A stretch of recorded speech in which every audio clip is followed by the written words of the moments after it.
बोलिए अनंत भगवान की जय।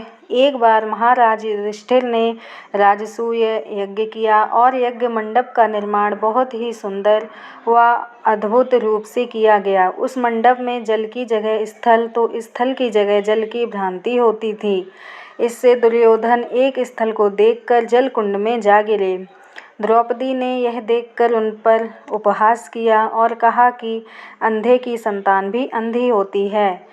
इस कटु वचन से दुर्योधन बहुत आहत हुए और इस अपमान का बदला लेने के लिए उसने युधिष्ठिर को धृत अर्थात जुआ खेलने के लिए बुलाया और छल से जीतकर पांडवों को 12 वर्ष का वनवास दे दिया।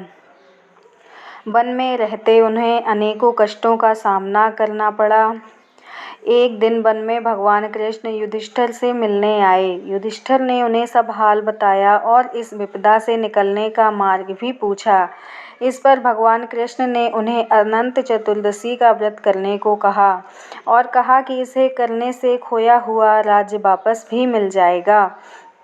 इस वार्तालाप के बाद श्री कृष्ण जी युधिष्ठिर को एक कथा सुनाते हैं। प्राचीन काल में एक ब्राह्मण था, उसकी एक कन्या थी जिसका नाम सुशीला था। जब कन्या बड़ी हुई तो ब्राह्मण ने उसका विवाह कौंडिन्य ऋषि से कर दिया।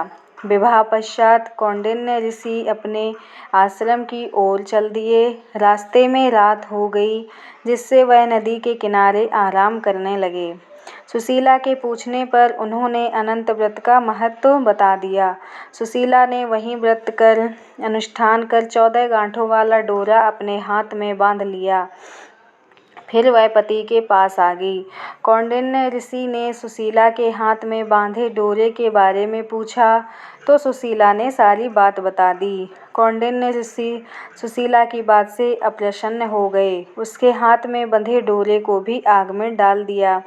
इससे अनंत भगवान का अपमान हुआ, जिससे परिणाम स्वरूप कौंडिन्य ऋषि की सारी संपत्ति नष्ट हो गई। सुशीला ने इसका कारण डोर का आग में जलाना बताया।